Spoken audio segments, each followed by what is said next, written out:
Halo semuanya, selamat datang kembali di channel ini. Jumpa lagi dengan saya Vicky Himpong. Bagaimana kabar kalian semuanya? Aku berharap teman-teman semua di rumah bersama dengan keluarga tercinta selalu dalam keadaan yang sehat. Video kali ini kita kembali lagi akan menyaksikan cuplikan video yang sudah saya rangkum untuk berikan kalian semua tambahan informasi terupdate tentang perpolitikan di tanah air.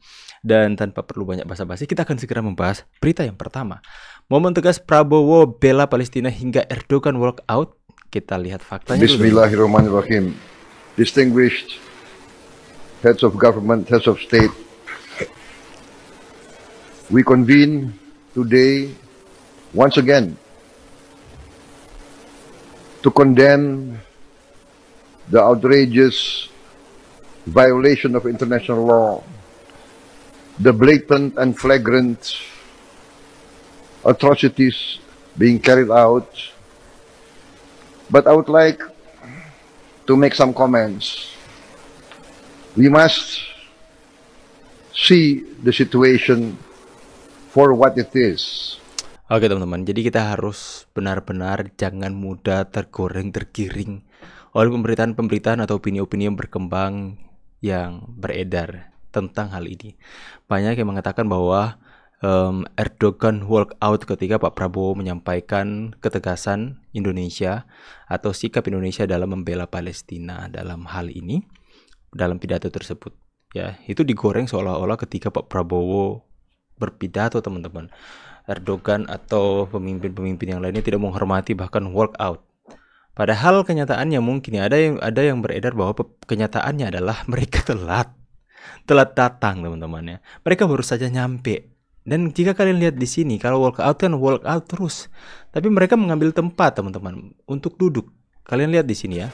We convene ya, today masuk, once again, berhenti, yang satu langsung berdiri untuk memberikan salam datang, welcome, ya, dan mungkin akan memberikan tempat untuk duduk. Jadi jangan mudah tergoreng opini.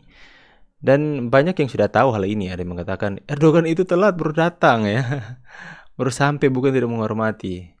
Jadi jangan mudah tergiring oleh pemecah belah lewat media-media yang ada, teman-teman, ya. Tak kasih fakta jejak digitalnya Bang Deddy biar yang panas makin panas. Nih. Lagi, apakah Anda dapat menjamin dengan kenaikan pajak terhadap sembako yang masuk dalam kategori sembako premium tadi, kemudian tidak akan mengakibatkan harga-harga yang di pasar juga mengalami kenaikan yang cukup signifikan, Pak Deddy? Saya ini udah ya. Sudah jawab. Saya mau bilang begini. Ada peribahasa bilang assumption is mother of all errors. Asumsi adalah ibunda dari semua kesalahan. Jadi saya mau jujur saja bahwa sampai saat ini pun bahwa rancangan undang-undang ini belum dibahas oleh DPR. Jadi kalau mau menjawab pertanyaan tentu harus tahu dong. Saya tidak tahu, ya. Tapi saya mau bilang begini, bahwa prinsip yang berlaku di semua negara, segala produk dan jasa itu dipajakin di seluruh negara, ya. Nah, kita masih termasuk negara yang sangat rendah. Ya, kalau kita lihat data-datanya itu, kita masih di 10%. Rata-rata negara itu, 127 negara, itu sudah di angka 15% lebih. Jadi kalau bicara soal, relaksasi ya, atau kemudahan pajak, kita ini hebat. Ya. Lalu kita lihat, belanja pemerintah untuk belanja sosial, kita di angka 16,6%. Saat negara-negara berkembang, rata-rata sudah 30%. Pajak adalah instrumen negara untuk melahirkan keadilan. Dulu, jadi waktu masih berkuasa, ya. Pernyataan bahwa pemerintah kejam, saya kira itu pernyataan seperti yang dilontarkan oleh Bang Mardhani, itu sangat kejam, bahkan keji kalau menurut saya. Ya, karena tidak mungkin, ya, bahwa kenaikan pajak itu dimaksudkan untuk membuat rakyat menderita. Itu dulu kita sepakati, ya. Dari mana sih pemerintah mampu membayar belanja pegawai, melakukan belanja publik, mayoritasnya dari pajak. PPN itu menduduki 42% dari struktur penerimaan pajak kita dan merupakan ruang yang paling besar yang potensinya ada. Piye, sik kurang pra faktane. Engko tak golekne neh. Diajak bercanda baper, dikasih fakta panas. Tulis pendapat kalian di kolom komentar. Ya, dulu bela-bela menyetujui soal pajak, ya. Sekarang sudah jadi pahlawan saat mereka sudah tidak berkuasa. Udah ketahuan belaknya, teman-teman. Kalian udah tahu kan pidato Pak Prabowo tentang Palestina membuat dunia bergetar di Kairo, Mesir. Ini dia.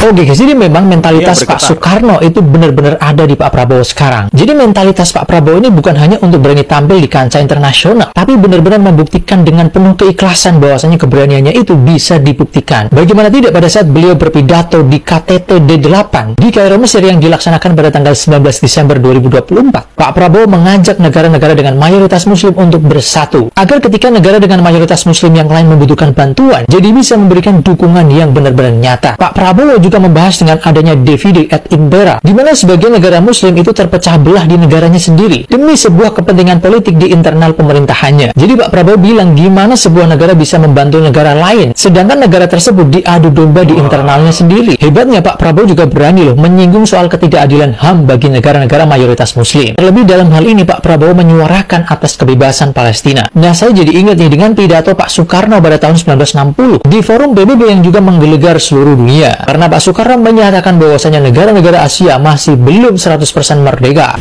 I repeat, we of Asia, we have not known peace. Dan untungnya nih ya, Pak Prabowo itu nggak bilang Kaisar Bapak ramah sekali, wadidaw nih. Jadi gimana, Pak Prabowo itu emang cocok guys tentang dunia internasional seperti ini. Kalian udah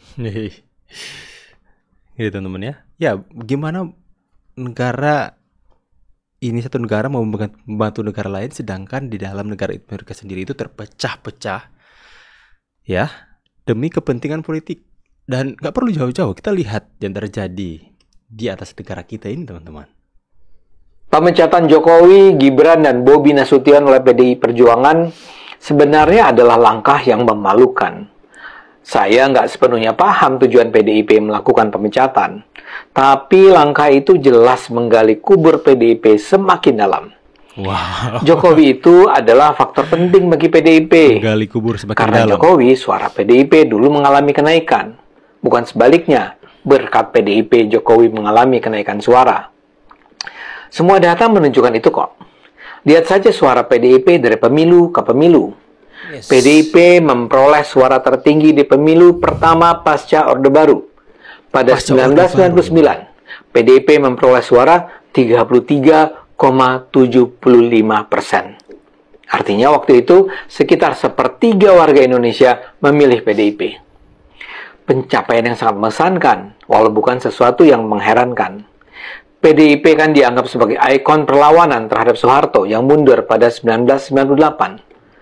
Saya tidak memilih PDIP pada tahun itu, tapi bagi banyak orang, PDIP dianggap sebagai partai yang paling berjasa untuk melahirkan kemenangan demokrasi di Indonesia. Tapi hanya dalam 5 tahun, harapan masyarakat itu menyurut sangat cepat. Pada 2004, suara PDIP anjlok menjadi 18%. Bahkan pada 2009, angkanya semakin turun menjadi 14%. Pada 2014, PDIP bounce back. Pada tahun itu, suara mereka kembali hampir mencapai 19%. Dan pada tahun 2019, angka itu bertahan pada 19,33%. Pertanyaannya adalah, apa yang menyebabkan suara PDIP meningkat kembali secara signifikan pada 2014? Jawaban sederhananya adalah faktor Jokowi. Saya sendiri termasuk orang yang memilih PDIP pada 2014. Bukan karena saya dukung PDIP, tapi karena saya berharap Jokowi bisa maju menjadi calon presiden dengan dukungan PDIP. Suara PDIP sendirian saat itu belum bisa memenuhi parliamentary threshold 20%. Tapi karena mereka sudah memperoleh 19%, dengan sangat mudah PDIP menarik partai lain agar bersama-sama mendukung nama Jokowi.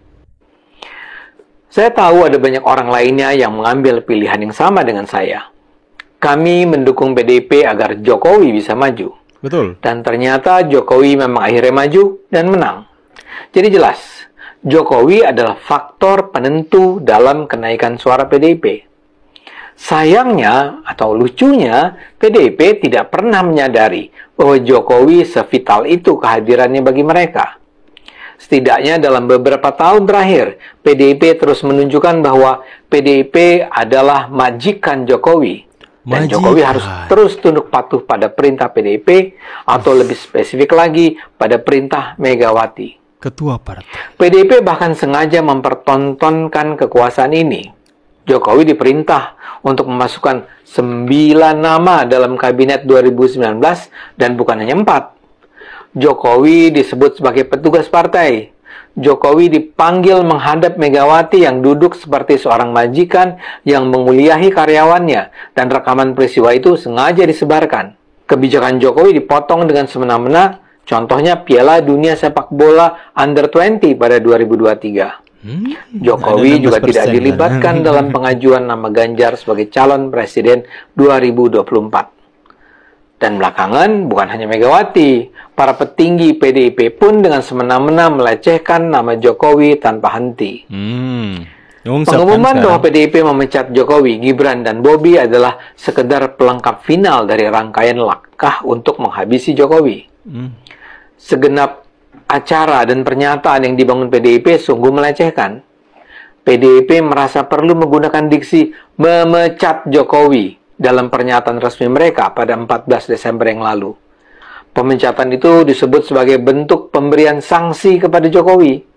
PDIP juga melarang Jokowi untuk melakukan kegiatan atau menduduki jabatan apapun atas nama PDIP.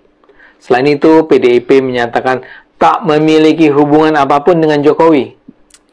Ketua DPP PDIP Deddy Sitorus memang berusaha tampil diplomatis dengan mengatakan pemecatan itu baru dilakukan sekarang karena PDIP selama ini masih berusaha menjaga martabat Jokowi sebagai presiden. PDIP punya nilai etik dan moralitas politik, ujarnya. Tapi itu jelas sekedar basa-basi politik. Jokowi sendiri dengan sangat santun menyatakan dia menghormati keputusan PDIP. Biar waktu yang akan menguji. Coba Anda perhatikan cara PDIP mengkomunikasikan pesannya. Mereka memecat Jokowi, melarang Jokowi melakukan kegiatan apapun atas nama PDIP, dan menyatakan mereka sudah tidak punya hubungan apapun. Jokowi digambarkan sebagai seolah-olah penjahat yang menakutkan. PDIP sebenarnya bisa memilih cara yang santun dengan cara misalnya duduk bersama-sama Jokowi dan mengeluarkan pernyataan bersama bahwa mulai tanggal 14 Desember itu Jokowi secara resmi mengundurkan diri dari PDIP. Tapi kan bukan itu yang mereka lakukan. Mereka memecat Jokowi dengan tidak hormat. Terlepas dari konflik yang terjadi sejak Capres, cara PDIP sungguh memalukan diri mereka sendiri. Jokowi bukanlah pengkhianat PDIP.